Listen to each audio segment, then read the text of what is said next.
All right, welcome back to the Middle Tech Podcast. You got Logan Jones here with Evan Knowles, recording out of the Sales River studio today. And man, do we have a lot of awesome news to be going over on this episode.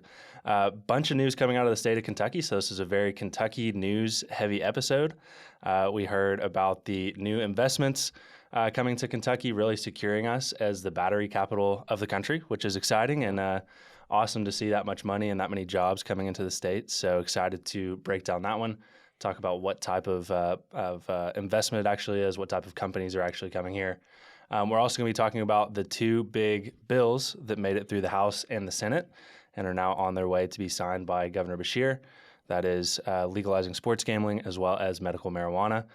So two huge bills for Kentucky that have been trying to be passed for a long, long time. Both were passed within like 12 minutes of each other. Yeah.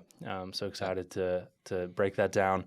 And then the last story here, one around AI, and that is just this open letter that has been signed by like over 1,700 people, some of the brightest minds in the space, in the field of artificial intelligence, basically calling for a 6-month halt on artificial intelligence development. So we're excited to break these stories down. Before we get into this, please remember to subscribe to our YouTube channel.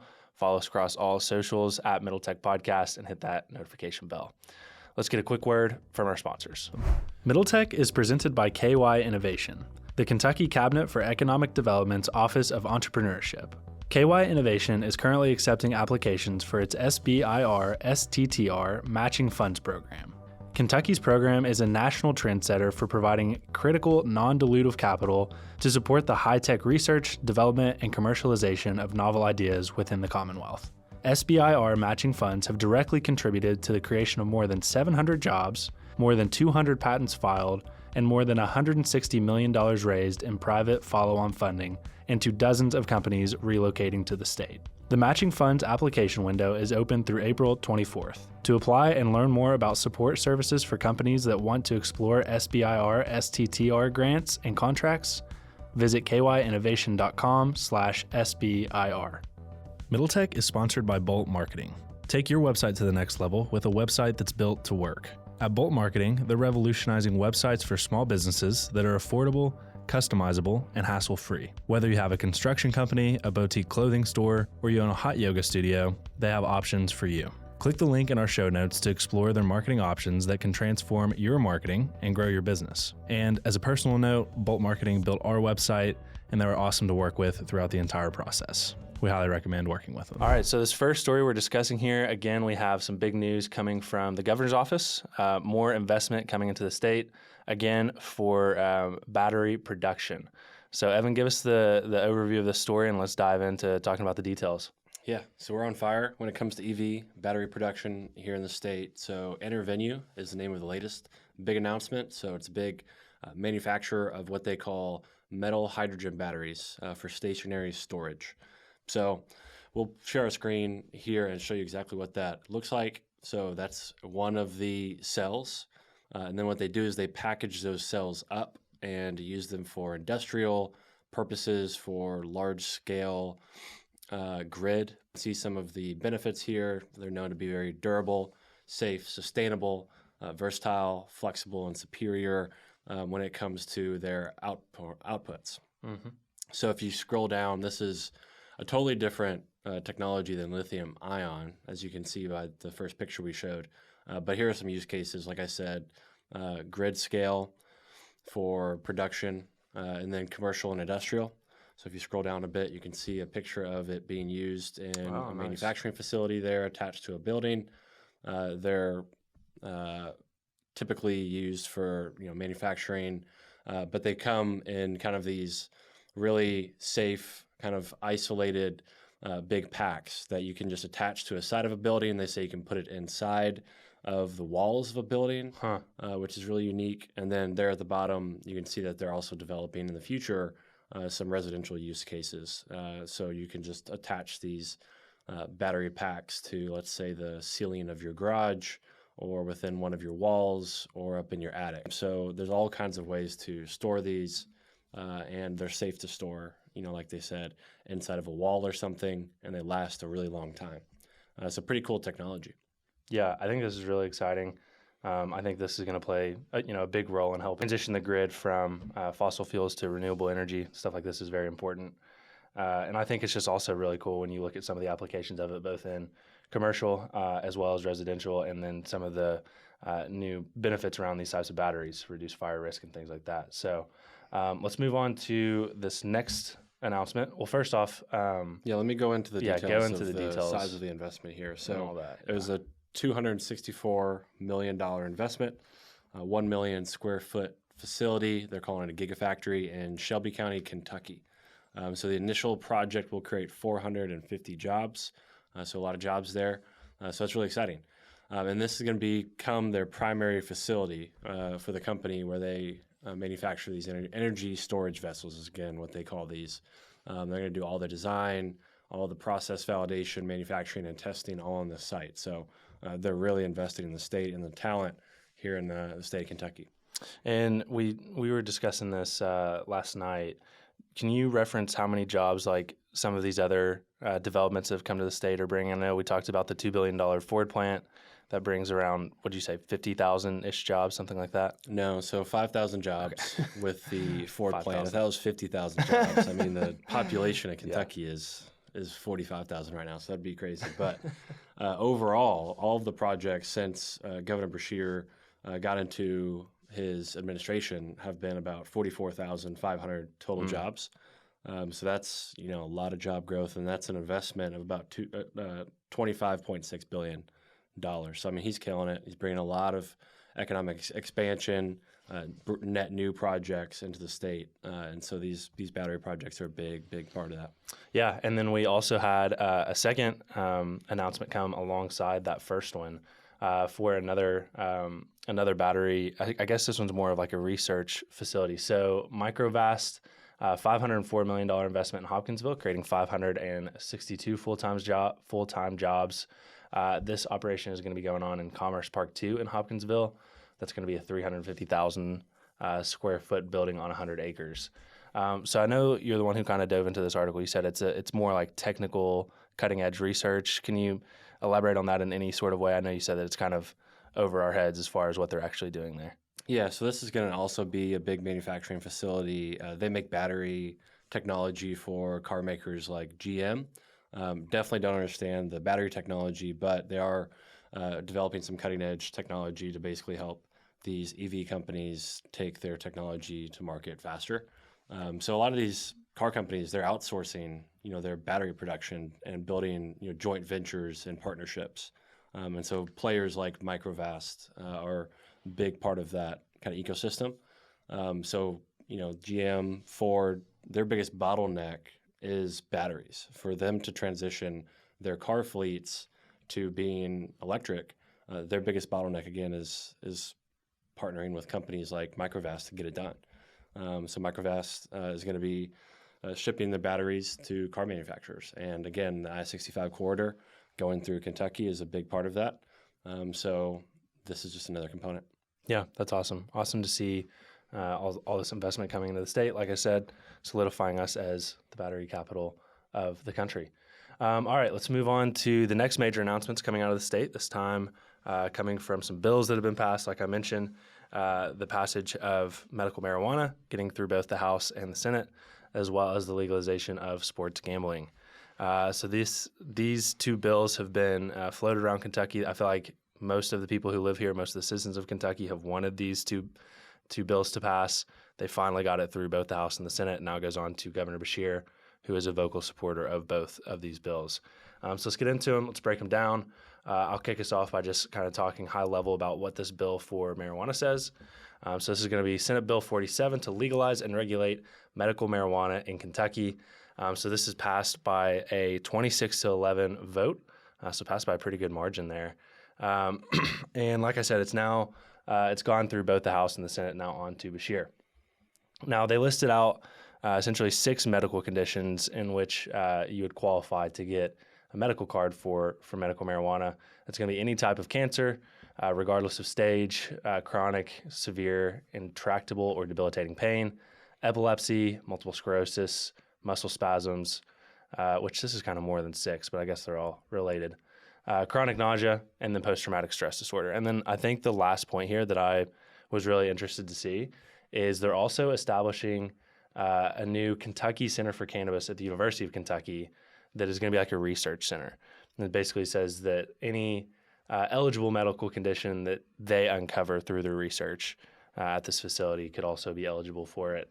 So I think those are, some awesome points just around how they went around structuring this bill.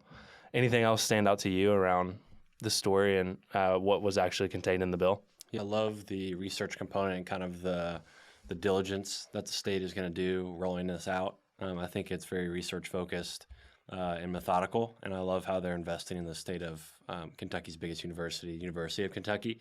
I think that, for one, marijuana is in our DNA as a state. Whether we like it or not, the largest drug syndicate in U.S. history at one time was in the United States here in Kentucky. It's the Cornbread Mafia. They're known for growing marijuana. The state is great for growing marijuana as far as, the features of our soil and just our ability to farm. So this is just, I think, it was just due to happen. Mm-hmm. And I love how they're going to be investing. I think that this can be a way for Kentucky to stand out in this field and kind of using research as a forcing mechanism to put out safe, smart regulation is really going to force the researchers to do a great job and come up with discoveries on side effects, use cases, new ways to use THC and other cannabinoids.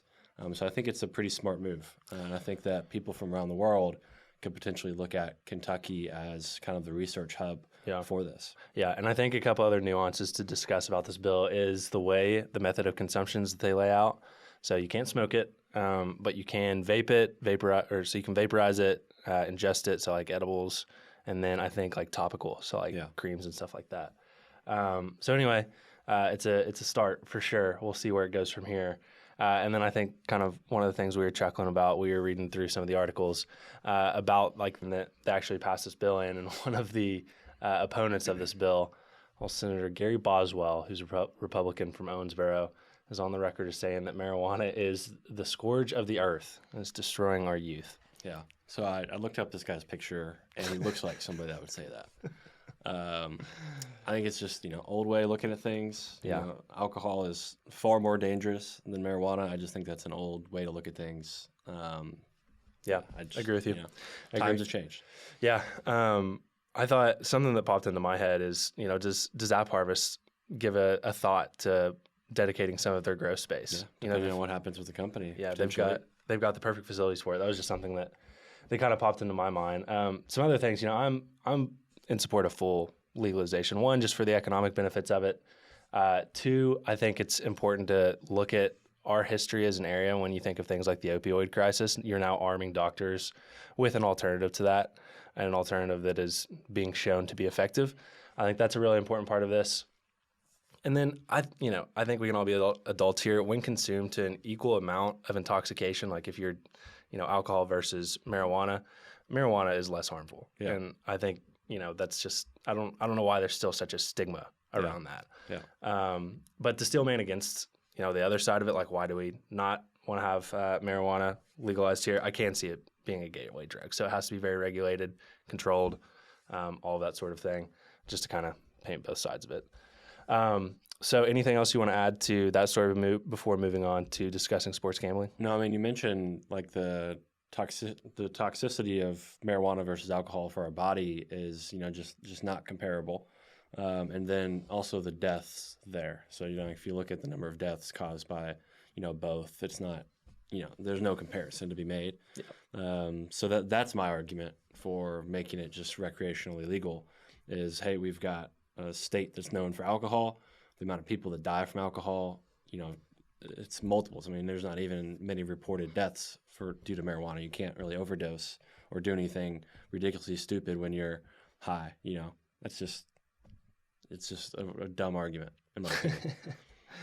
Well, let's move on to talking about sports gambling as well. So kind of an equally big bill for Kentucky to get passed. And not only did it get passed, it got passed like within 12 minutes. of the legalization of medical marijuana. So I'm pulling up this tweet here. I was following this reporter that was kind of live tweeting the session. And he was saying, pausing to note how truly amazing it is that bills to give final passage to medical marijuana and sports betting are now simultaneously on the floor. And then he goes on to say, by my calculations, SB 47 and HB 551 received final passage within like 12 minutes of each other. So it's like not only did these bills pass, they were on the floor together and passed that quickly together, which I think is just like an interesting point to make about that. But as far as sports gambling goes, this is something that also passed with a pretty good margin, which I feel like Damon Thayer was saying, we don't have the votes for it, trying to shut it down. Passed with a 25-12 vote, and now heads to the desk of Governor Andy Beshear, just like the medical marijuana bill. I think the main point that I kind of pulled out of this is how they're going to tax it, so where the tax revenue is going to come from. Bettors are going to be able to bet at the Kentucky Speedway, horse tracks around the state. If you bet in person, there's going to be an exercise tax of 9.75%. And then there's also going to be online wagering, which is going to be taxed at 14.25%. Yeah. So pretty hefty taxes for that. I'm going to probably generate some really good revenue for the state. I think this was, a no-brainer for a state that loves, basketball as much as we do, football as much as we do. And the other kind of thing that popped into my head is, that area in Lex Live that they got like all of the TVs and everything. Yeah. I wonder if they're going to be able to somehow have online betting there and turn that into a whole sports book. Really change that area. I think they should. I mean, the way that I look at the way they've broken up these taxes, if you place a wager at a track, it's 9.75% tax, and then if you do it online, it's 14.25%. And so I think what they're doing is they're incentivizing people to go into the existing tracks and continue to invest in our culture of horse racing here in Kentucky. And I think they can really potentially build some unique experiences that are outside of horse racing, but just attach them to the tracks. So you can imagine at Keeneland there being, a sports book that is open without there being necessarily races going on. Or there could be races going on and you have a group of people that are there to have fun and watch, whatever sport they're gambling on. And then there's horse racing going on and they can, during halftime or after whatever they're watching, go gamble on some horses and kind of get best of both worlds. I think that's a really cool, unique entertainment opportunity for the state of Kentucky to mix, our culture with something that's growing so fast like sports betting. I think they can build some unique experiences and expand these tracks in unique ways around sports gambling to draw a larger audience for the horse industry. I think it's a way to get more people in the doors of these horse tracks and make them more passionate about things that are unique to Kentucky, like horse racing. Yeah, totally agree. So excited to see how this one rolls out. I guess two important points. I'm not sure if we mentioned this on the medical marijuana story. Medical marijuana doesn't go into effect until 2025. However, sports betting, I believe this one will go into effect next year, unless you've seen otherwise. So super exciting to see all of this news coming from Kentucky, not only with the battery investments, but also with some big legislation getting through and be signed into law. Now let's move on to our AI Edge segment. We've got kind of an eerie story to be discussing for this AI Edge segment. I think as we've continued talking about artificial intelligence and how quickly it's advanced on this podcast, every single week we've had some new story to talk about, and the stories have been significant. The space is just moving at breakneck speed. And here over this past week, a letter came out signed by around 1,700 individuals calling for the halting of development on artificial intelligence systems, which seems eerie. It seems like a pivotal moment. It seems like a moment we're really going to remember in time. But Evan, break down this letter for us a little bit, and then let's start talking about our thoughts on it and what it means. Yeah. So I just want to make sure that the audience understands that this is the biggest, fastest technology evolution to ever happen ever in history. This is the most impactful technology ever. And so just keep that in mind when you're hearing about stories related to this. Because it is kind of scary. It's super exciting to see the use cases and kind of value that this can produce, but the pace at which it's moving and the potential outcomes, both positive but negative, I think is where Elon's coming from here, are substantial. It'll completely change things like our economic policy, It'll completely change the way governments work, and it'll change what it means to be human completely. When you have something like artificial general intelligence, which is where this is moving, that changes what it means to be a human. We'll see. We don't know what that means, but it will change what it means to be a human. And I think what Elon and some of these others are saying is, hey, let's kind of slow down here and think about what's going on. And so we'll read from this article here, and exactly what they say is contemporary AI systems are now becoming human competitive at general tasks. Ask ourselves, should we let machines flood our information channels with propaganda and untruth? So if it were to get out of hand and out of control, it could potentially sway our thinking and our media in ways that, we're one, not noticing, but two, are not in our benefit. And has that capability. So that's one scary part there. And what are your thoughts on that? Yeah, I want to hit on that one. Just because I feel like we've seen each individual piece of what they're talking about there and understanding how this could be very easily capable for an artificial intelligence system. We've seen the generative AI. We've seen everyone believe that the Pope was dripped out in that white jacket. Yeah. So we've seen it be able to create actual images of real people that is really hard to tell if it's not real or not. And then, of course, I'll throw it back to the Cambridge Analytica thing, being able to leverage data that is available through these social media platforms to be able to influence people by showing them, one side or another, showing them one piece of propaganda or another. You combine all of those things, and you can see how this could get really dangerous. So I think it's important to be calling these sorts of things out. But continue on. Let's discuss it. And then another quote from the article here. Should we automate away all of the jobs, including the fulfilling ones? Should we develop non-human minds that might eventually outnumber, outsmart, and make us obsolete and replace us? Should the loss of control of our civilization? That's a little bit more heavier of a quote there. But I mean, you start to think about where this could go. And like I said, this is going to change the way government works, the way economic policy works. And if you go the negative route on this, it's dangerous. There's a lot of people comparing artificial intelligence development right now to the development of nuclear bombs. It is of that magnitude of a technology that can affect a lot of people, both, nuclear bombs, it's just really kind of a negative outcome. AI definitely has way more of a positive ability, but the negative outcomes are about that of a nuclear bomb. It could be treacherous. In terms of effect on the human race, absolutely. I think that it's so different. It's like kind of comparing apples to oranges, fiery death versus just losing trust in all of our information sources and everything that it kind of lays out in this letter. Well, I mean, it's not just information. I mean, you can have it overtake grids, potentially when cars are driving themselves. There's all kinds of ways that, devices, power generation is plugged into the grid and internet. And, you can potentially have it do some scary things that actually affect the physical nature of us as well. Yeah.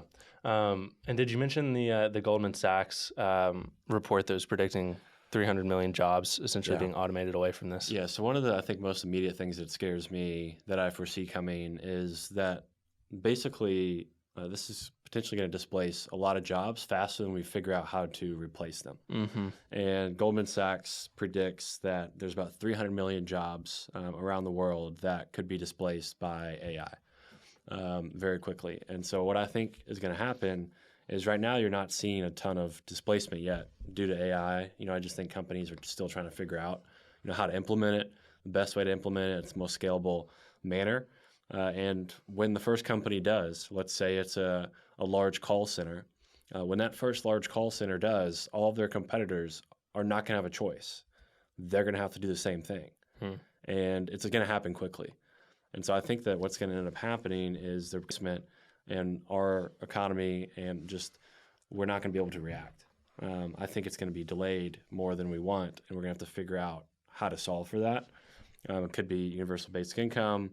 It could be some kind of regulation on companies to have human labor. It sounds crazy, but that's coming. I think it's going to be here within the next 5 years of when we have to start making those decisions of, do we prioritize humans in job roles and require companies to have a certain number of humans, Or do we just hand people money because they're out of a job and they've been automated away and their skill sets are easily replaced by AI? If you're a call center person, it's not good for you. If you're a paralegal, it's not good for you. If you're doing anything language-based or heavily knowledge-based that is black and white, it's not good for you. Entry-level developers, not good for you. So there's a lot of jobs that are about to just be displaced. Yeah, I feel like it's going to be quicker than 5 years. I feel like it's a rubber band right now. We've seen so much advancement happen so fast, and the market has not really reacted to that in terms of the amount of jobs that are going to be able to be replaced by this.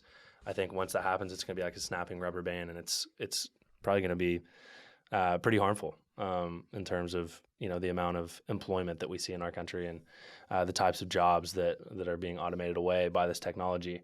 Another part of this letter that I feel like is important to call out, the purpose of taking this break, is to essentially get together and try to come up with a shared set of safety protocols for advanced AI design and development that are rigorously audited and overseen by independent outside experts. I think this part's essential. We basically need like a meeting to sign the Constitution for artificial intelligence. And I think if we have, what does this letter have on it right now? This has over 1,700 signatures for this open letter to pause development. I think that it needs to be taken as seriously as like declaring our independence, which sounds so ridiculous to say, but like this is such a pivotal moment. When have you ever seen such a reaction that you get a letter like this? You never saw anything like this when we were switching from desktop to mobile, which is another big platform shift. I think this when the internet first came out. Actually, you probably did see some stuff like this, but not on this level of kind of people really taking it as seriously as what AI has been taken, at least by the top minds in the field here. And then kind of the last part here of this letter that I wanted to hit on before we kind of give our thoughts on it a little bit more than what we have, as it says, humanity can enjoy a flourishing future with AI. Having succeeded in creating powerful AI systems, we can now enjoy an AI summer in which we reap the rewards. And then it ends by saying, let's enjoy a long AI summer, not rush into an unprepared fall. I think that's a great way to put it. Like we've kind of said, the common theme is how quickly this has moved. Let's just like pause for a second. We've had enough advancements to last us at least a year. Let's just slow down and learn how to use what we've got. Yeah, a very small percentage of people have, tried ChatGPT or these other technologies to their potential. Very small amount of people. Mm-hmm. So we definitely need to give, this isn't going to happen. They're not going to stop AI development. It's just not possible.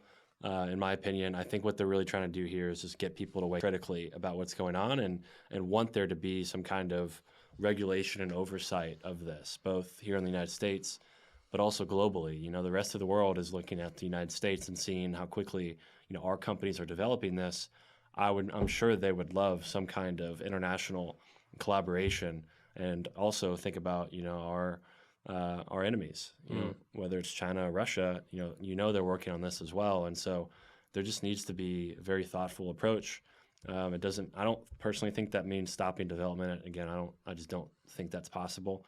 But I do think we need to take a more methodical approach to how we're developing this and keep people accountable and make sure that their decisions are very transparent because, again, this is wide-ranging effects of this technology. In a positive light, I think a lot of this has been negative. Look at the positive of what it means to develop this kind of artificial intelligence and eventually there be AGI.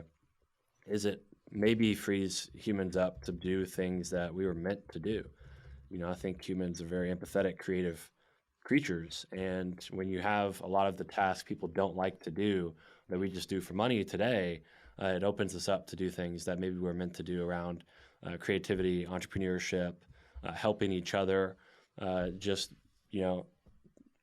knows what comes of it? We don't know. I think there's better purposes for humans than moving widgets around in a manufacturing facility or answering the same phone call over and over again all day. You'd hope that there's more for us than that, and this is maybe an opportunity for us to discover what that is. It just might not be a great transition, and maybe there'll be some pain before that. That's the way I prefer to look at it. Yeah, I agree with all that. I think my main points from it, I'm taking it seriously. I agree that it's probably going to be really hard to stop development of systems like this. It's just you've opened Pandora's box. it's just going to be hard to coordinate everyone's actions to actually enforce a pause. I think the other thing, my theme that I always continue to hit on with AI is just the speed.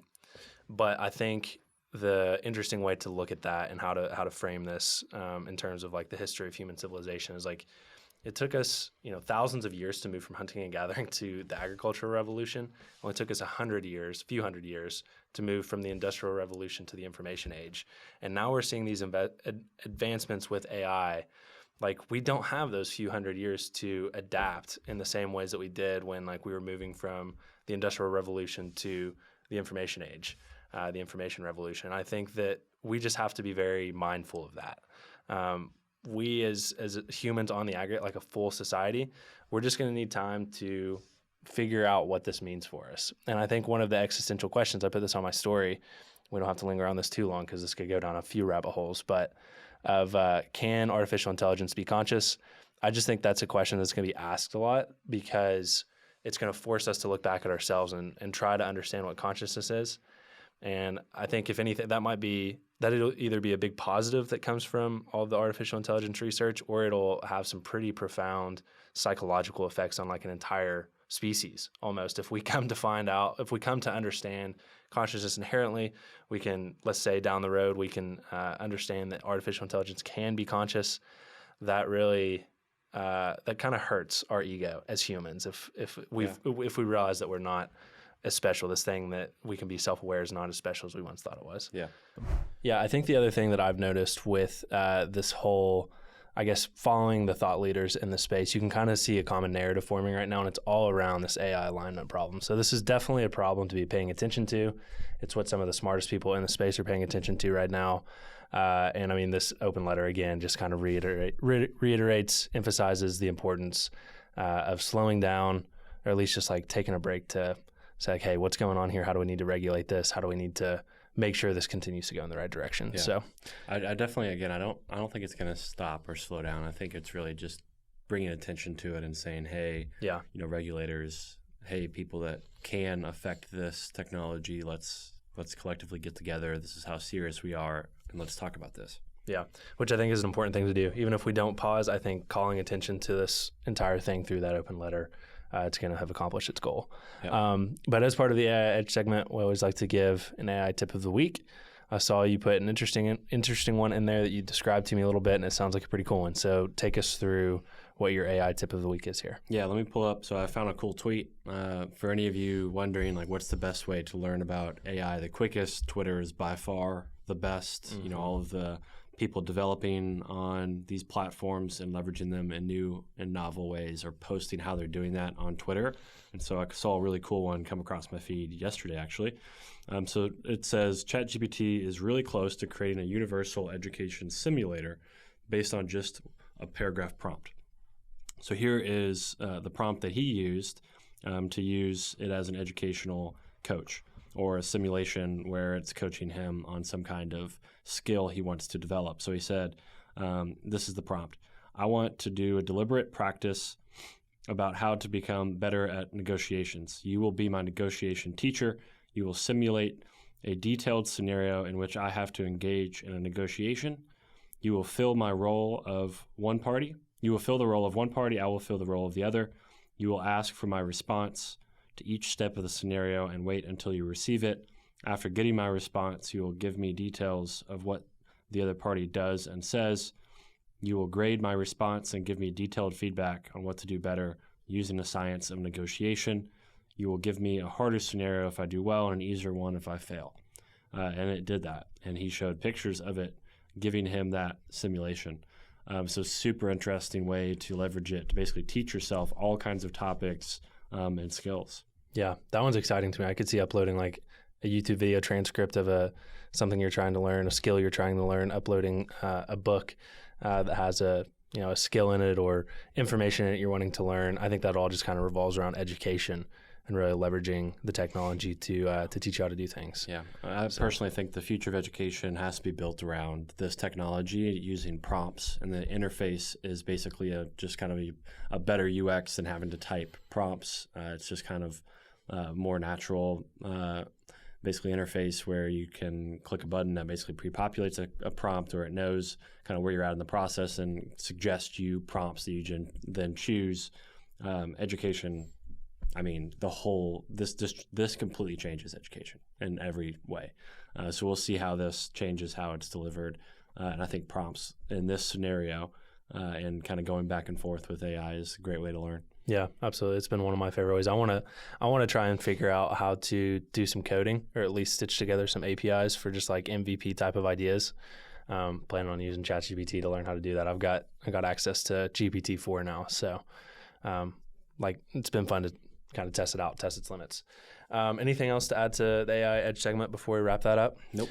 Awesome. Well, this week we do not have a founder interview we're going to share with this episode, so we will be doing that next week. So be on the lookout for another interview with a local founder that we'll put out the coming week. So thank you all for tuning in. I hope you guys have been informed about all the awesome news going on in the state, as well as this AI story here. So thank you guys for listening, and we'll talk to you next time.